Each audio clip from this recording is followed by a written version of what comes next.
وجود زن سے ہے تصویر کائنات میں رنگ، اسی کے سانس سے ہے زندگی کا سوز دروں۔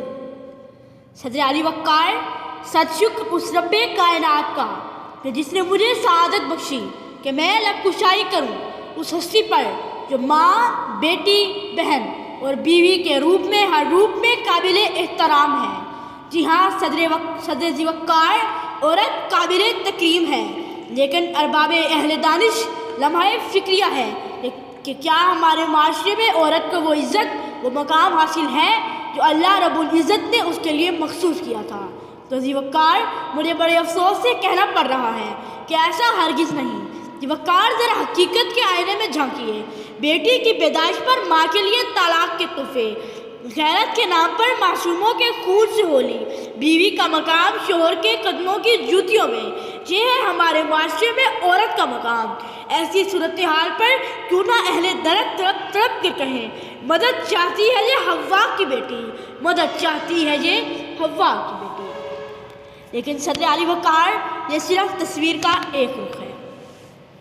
میرے پیارے آقا حضرت محمد صلی اللہ علیہ وآلہ وسلم جب اس دنیا میں تشریف لائے تو ان کی آمد تمام جہانوں کے لیے، بالخصوص عورتوں کے لیے رحمت ثابت ہوئی۔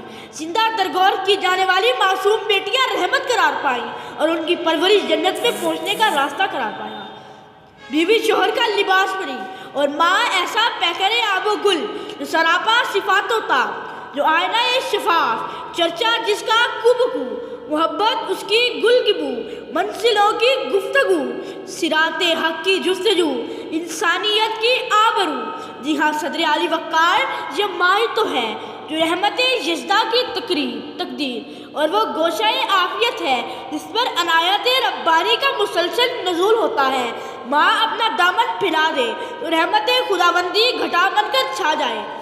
علی وقار، غزالی کا فلسفہ، فارابی کی دانش، لقمان کی حکمت، ابن خلدون کی بلاغت، اقبال کی فراست اور قائد کی قیادت ماں کی شان کی ادنا سی جھلک ہے۔ ذی وقار، آپ بتائیے کہ صدارت کی کرسی میں بیٹھنے میں وہ عزت حاصل ہے جو ماں کے قدموں میں بیٹھنے میں ہے؟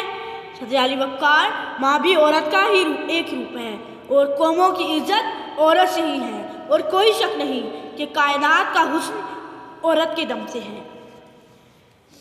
تیری ہستی ہے زمانے کے لیے مشعل راہ، تیرے قدموں تلے جنت فردوس بھی ہے۔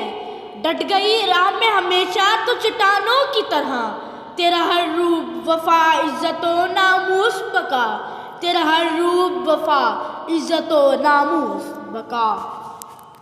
شکریہ۔